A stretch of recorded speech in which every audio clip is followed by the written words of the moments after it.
Hello, my name is Lee Presser. This is my show. I speak frequently to very interesting people. Some of these conversations are so exciting, so intellectually stimulating, I thought others might like to listen in. This is the reason we started recording Conversation with Lee Presser. Bernie Hayes wrote a column which was published in the St. Louis American on July the 7th. I saw the column when the St. Louis Post-Dispatch republished it 2 weeks later.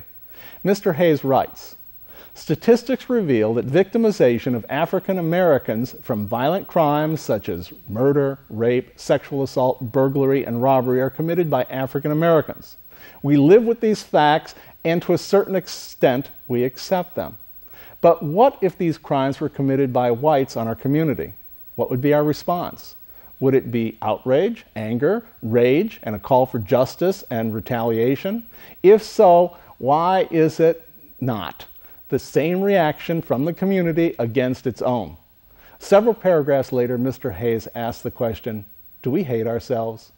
My guest today is Bernie Hayes, who is celebrating 53 years as a print and broadcast journalist, radio and television announcer, columnist, recording artist, and producer. Mr. Hayes, welcome to Conversation. That's a long resume that you've got there. Thank you, Lee. Thank you for inviting me. I'm glad. I saw this column, and that's one of the reasons I get the Post, is so that I can see all these points of view and have some interesting people come here and talk. But I found your particular column very interesting, which is why I tried to get in touch with you right away. My first question to you is, what prompted you to write that column? I'm fed up with the violence in our community, fed up with the blacks killing blacks, the black on black crime. I'm fed up with crime in general. And I thought perhaps I would write the column because I know what I said in the column was the things that a lot of black people wanted to say. And I'm sure it's a lot of white people wanted to say too. Bill Cosby had a few things to say a few years ago of a similar nature. And well, he was treated rather badly by a number of people in the black community. At least that's my observation of what happened to him. Have you found the same experience since you've written this column, or have people generally said, yeah, we agree? I've been applauded. I've got nothing but good feedback from this particular column. and speaking of Cosby, his comments were publicized in the media and mass media, but that wasn't the majority. The majority of what people said about Cosby was positive. It's only the mass media that portrayed these comments as being offensive to the general public, but it was not. You're right. You know, sometimes even I fall into the trap of believing the things that I hear on television and radio, which is something people really need to understand, is that oftentimes what they hear on television, radio, or read in the newspapers is orchestrated. Sure. So, okay, you've written the article, you've got general applause for having written it. Certainly. Now what? Is anything happening? Are people taking this to heart? Are they doing something to get the situation in St. Louis under control? Well, people have been doing that for years. And I believe that the main problem is there's no coalition. You know, there are certain groups that have been fighting this particular phenomenon for generations. It's those who are in leadership will not coalesce with others in leadership to bring a cohesive, solution to the problem. This is not strange. This is not new to the African American community. It's not new to the white community. It's not community at large is suffering from the same systemic ills. But I focused on the African American community because I'm of that community, and I hate to see people killing one another. I wrote a column a few months ago on Emmett Till, who was killed in 1955. And I said Emmett Till's son might have been the first African American president. Who knows? But he was killed. But I also focused on the positive things African Americans do. But people don't call me for that. People don't invite me to the TV shows to talk about the wonderful things that African Americans are doing. It's only the negative. And I'm just tired of the negative, and I'm tired of the exploitation of the African American community and the community at large. That's an excellent point that you made. You are sitting here because of a column about a very serious problem. A negative thing, yeah. And, yes, and it is a negative thing. I mean, reality is that every time when You know, when we watch Channel 2, Channel 4, Channel 5 news, and they've got their news cameras out there, and whenever they're dragging people out of a car or dragging people out of a building or putting them into a police car, not always, but so often, it's an African-American young man. Yes. There was a shooting in central Missouri, near the Columbia area, months ago. Young white man shot a police officer and was chased to a St. Louis area. But in the graphic that they showed, policeman shot, they had a graphic of a young black man in handcuffs. This is on Channel 4. Really? Yes, that was a 5 o'clock newscast. So I called up and complained, and they did change the graphic. They did show the guy's face that was a white young man who committed the crime. But yet and still, the persons who saw that 5 o'clock newscast thought it was an African American, and they always think African Americans are in handcuffs. It's not right. No, it's not right, and it's not good, and I don't think that it does very good for the African American community. But plus, it gives a false sense to the white community also, and to the Asian community. All African Americans, men or women, aren't criminals. Focus on the teachers. Focus on the people who write the books, the poets. Focus on something positive, because it's all in that community. But it's only one thing that the press will focus on. If it leads, it bleeds. If it bleeds, it leads. I'm sorry. Right. Yeah. I wrote a column, a number of years ago, and part of what I said in there is that part of the problem in the white community with the black community is that the white community feels that the black community doesn't have control over their young black men, and that they, the white community, feel very threatened by the fact that there are youngsters running around who are so out of control that they could hurt them. Sure. And yes, there are whites who also are out of control, but it seems to them, anyways, a much lesser chance of being hurt by some young white man than it is to be hurt by some young black man. Is this realistic, what I wrote? Well, I agree. Yes, it's media images that portrays this particular negative images and stereotypes of different peoples.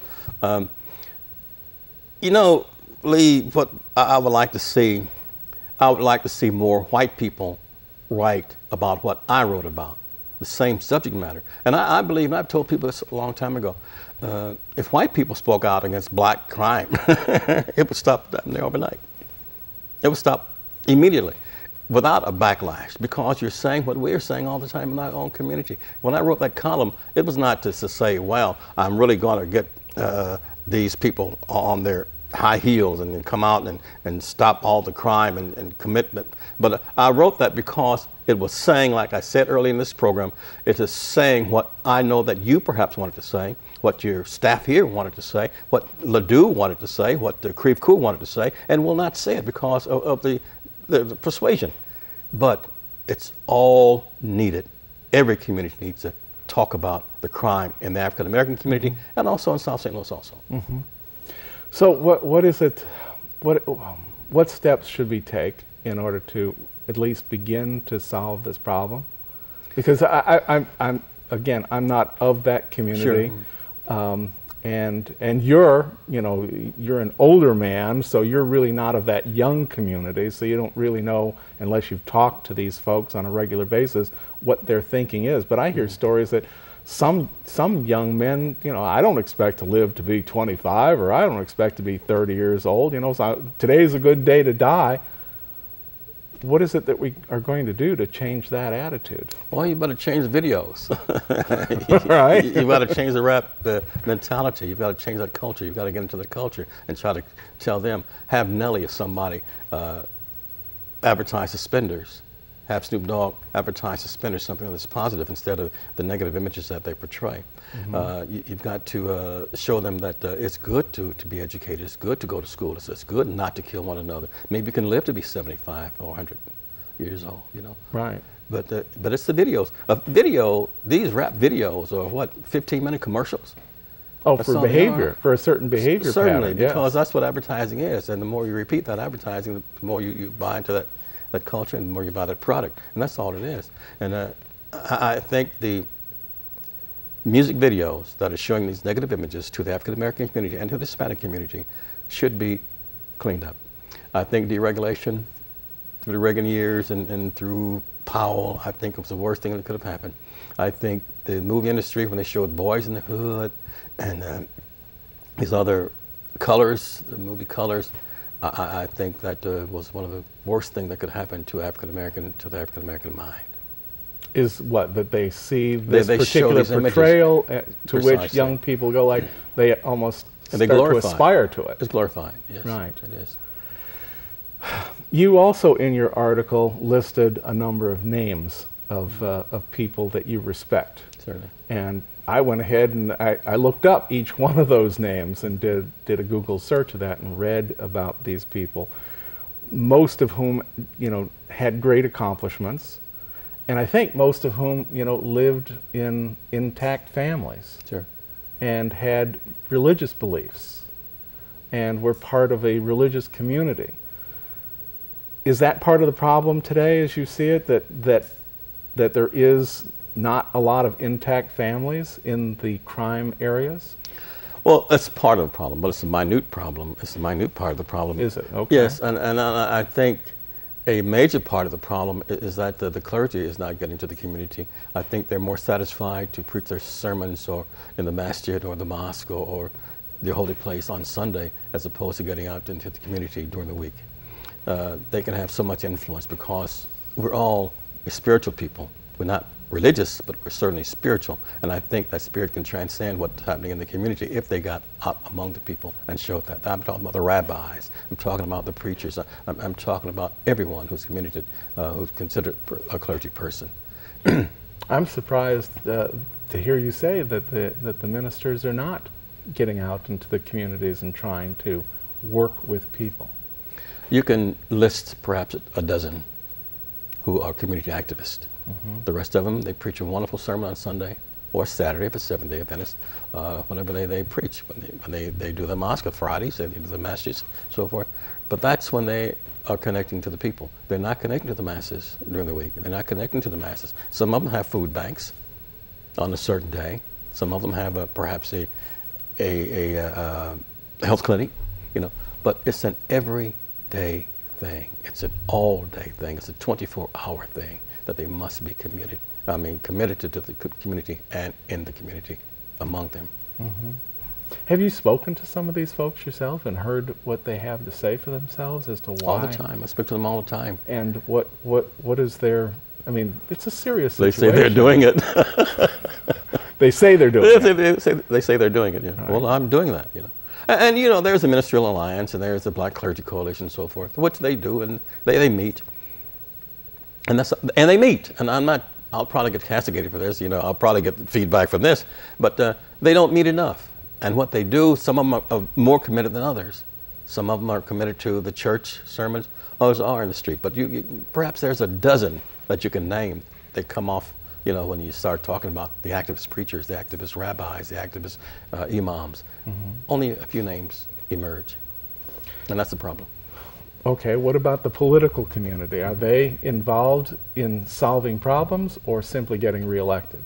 Well, again, you can't lump them all in no, one category. The moment I said that, I'm going like, oh, the political. Some are very committed. Is there a significant number of people who are politically involved, elected officials and, you know, activists who are trying to make some difference in the city of St. Louis? Yes, the automatic board, some state level, you know, state representatives, so forth, state senators, yes, there are some that are very, very committed.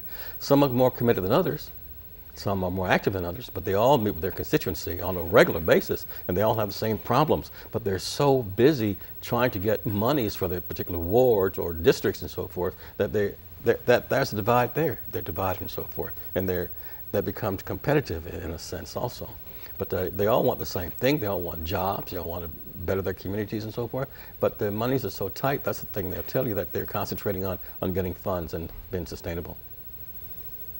Okay. Well, things would go a lot easier for the city of St. Louis. I think more businesses would come into St. Louis if if St. Louis didn't have that big splash across the newspapers and magazines, most dangerous city in America, which, you know, the mayor who sat here didn't care for that at all. As a matter of fact, when I brought it up, he was not excited to talk about that. Well, I'm certain, yeah, but St. Louis is also one of the most racially polarized cities in the area too.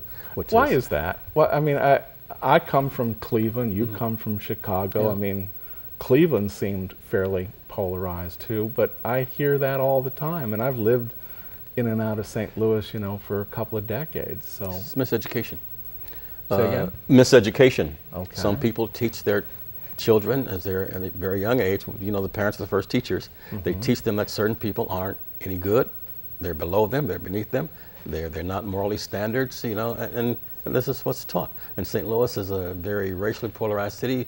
The South Side, you know, is considered white. The North Side considered black. And the press will say something happened on the North Side, and people on the South Side say, "See, I tell you about those people over there," and so forth. And people on the North Side says, "See, the white folks taking all the money from us again." They don't talk. They don't meet. You know.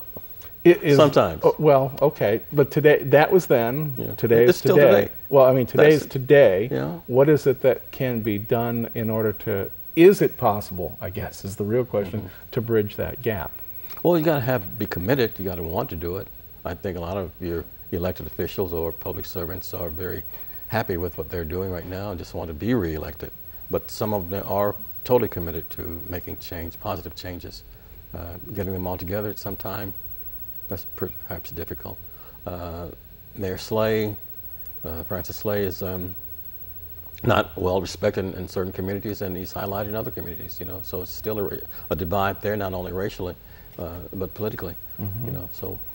I don't know what the answer is, but I think if they talked more and had more of a commitment to a certain goal, things could be better.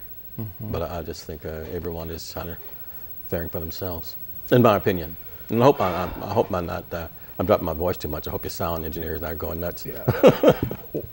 Would more police be of value or no? Oh, certainly. But where are you going to get the money to pay them? Well, irrespective, I mean, let's just say the money existed. Oh, sure. Okay. If there were more police, would this solve some of the problem, or certainly, or is it something else that, you know, people have to want to be good rather than, you know, be clubbed into being good? I think if there's police protection, like say, protect and to serve, I think if that was played out, was real, it would be very, very nice. But you have some people in certain communities, some police officers in certain communities, who hate the people they're policing. And they're mistrusted by those particular people. I'm talking about black people in particular. They don't trust the police. Even black police officers in black communities sometimes are mistrusted because of the fact of the power that they have. And the perception they have of the community that they're policing. The power that the police have Yes. over their lives? Over the people's lives, yes. Yeah. Yeah. And you have some, here's that word come again, you have some people who don't like other black people. You know, some racist police officers too that don't like black people. And you have some black police officers who don't like white people. How are you going to solve that? See, you know, I'm not young anymore. We're not young anymore. And I sure would like to see some of these problems that I've heard about for decades, you know, for us to move towards solutions instead of to constantly be talking about the news that was last week, the news that was the month before, the news that there was the year before. It seems to be the same news it's going to be tomorrow, the next week, the next month, the next year. Well, perhaps the first step could be what we're doing, could be dialogue with honesty. If people would sit down and talk to each other and be honest perhaps with each other, things could get better, I do believe. But some people say this is not politically correct to say this to this particular person or to this group and so forth. But honesty is the key. Okay. Let's move over to the schools. Okay. This is education, as many people agree, is the key to economic success. Mostly because there aren't the kind of jobs left where an uneducated person can go in and earn enough to feed their family. So, but yet, and I told you before we went on the air, I've had, you know, I've had former and current superintendents of school.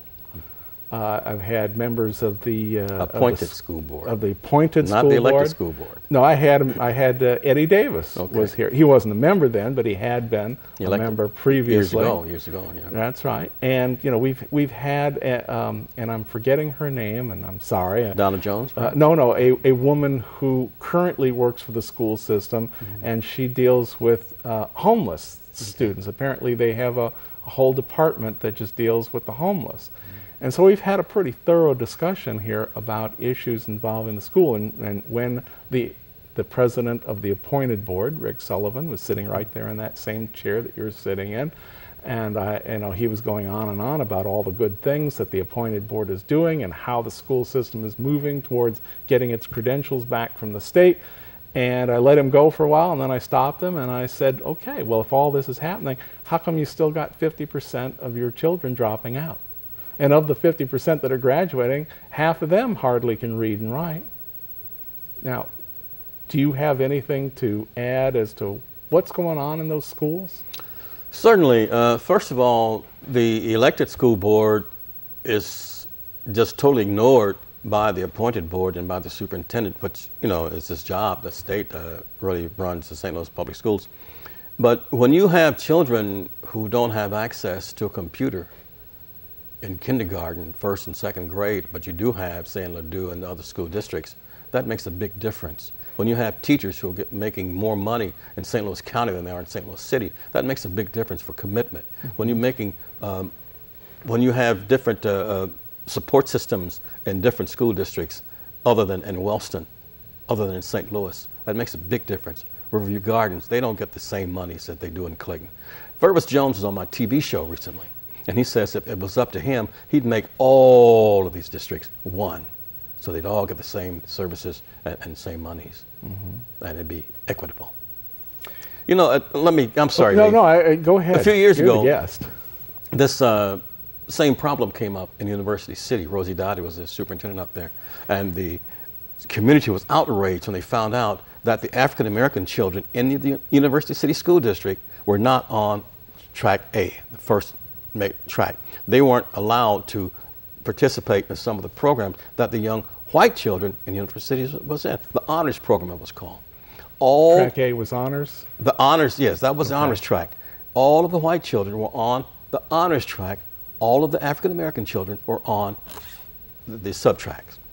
And when that came out, especially from the board, there was an outrage. And it's still happening in certain districts, including St. Louis. Your magnet schools. Well, what I was going to say earlier was school starts back at home. I know, I don't know how it was in your house, but I know in my house and in other houses that I was aware of, the parents participated, made sure that kids had a book, learned to read that book, spent time with them on that. 1 + 1 is 2. I mean, kids. And did their homework. And did their homework. Sure. And even some of this stuff was going on before they ever got to the very first day of kindergarten. There was quite a bit of that going on. And so it's parent participation in the student's life that counts. And I suspect that those African American children who do well in the schools probably have parents that are concerned. And those who aren't doing so well probably have parents that aren't involving themselves in their children's education. That's, sometimes children are, difficult, I know that. Sometimes, I don't care, the most dedicated parent can't get the child to do what's right. But in the main, I think that's true. Would you agree? Well, I would agree to a certain extent, but I don't want to keep blaming everything on media. But you see, the children of who are committing the crimes now, one segment, this is a small segment, are the children of their parents who were hijacked during the 70s through media, through a movie called Superfly, movies called The Mac, movies called Across 110th Street. These were movies glorifying drug dealers, African-American drug dealers, and glorifying killing and beating the man, getting back at the man, meaning the white community. See, right. These are the parents of these children who are doing the crimes now and doing the time now. That is what's happening. That segment of the community, they were hijacked by these media images. See, not all of them, just a very small portion of them, but you see what it's manifested into. This is, in my opinion. I don't know because I'm not in that community. They're called black exploitation movies at the time. Yeah, there was some sort of a movie that just came out recently that talked about the producer of those movies. I mean, it was some sort of a biopic about him. Apparently, we're down to around 3 minutes, and so we're kind of winding this thing up. At this point, I usually let the guest, if there's something that you wanted to talk about that we haven't talked about, is there anything that any territory you wanted to cover here? Not really. I'm just glad that you're doing what you're doing, but I would perhaps reach out to others and maybe on your program. I'm not trying to hide, right. Is maybe have debates with the community. I know that you've been traveling around to different African American places and different places in the community at large, just to view things. Yeah, the Ujama Center is off of Union. Sure. You were talking about kids that don't have access to computers at their homes, but I understand that they're planning on putting that in there and creating what seems to me like a one-room schoolhouse. Well, if you and others would highlight some of the positive things in not only my community, but other communities, especially poor white people too, you know, who don't have access to these wonderful programs in some of the schools. Highlight the wonderful things that they're doing. Give them some self-esteem. Give them some hope. I think that would be my wish. Well, we try. Like I told you before, before we go on the air. But perhaps if somebody watching, perhaps if they have access to community activities and media, perhaps they can also do it. There's a lot of good people in St. Louis. I mean, we've had people, I mean, untold numbers of people who have come through this program over the 10, 11 years that we've been doing this that all wish to do the right thing. Certainly. I guess now is the time to get them really together. Just get them together and actually, okay, now let's go out, let's and report on like the we good used to things say in the 60s, you know, let's change the world. Yeah. But if you report on the good things that they do, it motivate them even more, you know, and perhaps that would even spread the love. Yeah. Well, we need, next time I have Elliot Davis. Good friend of mine. Elliot's a good guy, very good friend, and he's a good friend of this show too. He's been here on a number of occasions, although sometimes I disagree with, you know, the technique. Yeah, certainly. Yeah. The ambush. Yeah, the ambush, although sometimes it's necessary because there are bad people hiding on, and bad people can be elected officials too. I was at Channel 2 long before Elliot there. Oh, is that right? Yes. I didn't know you had been there. Yeah, he talked about, here on the show, he talked about his days, how I think he was selling advertising space for the journal newspapers, and then he just talked his way into what was it, Channel 2 or Channel 5? No, 4 or 5 or something. Well, anyways, we're out. He attempted radio first, but he finally got in Channel 2. Yeah. Thank you very much for being with us. I certainly appreciate having you with us. Thank you very much. And to my audience, I've been speaking with Bernie Hayes. He's with WGNU, and we're out of time. We'll see you next week. Thank you.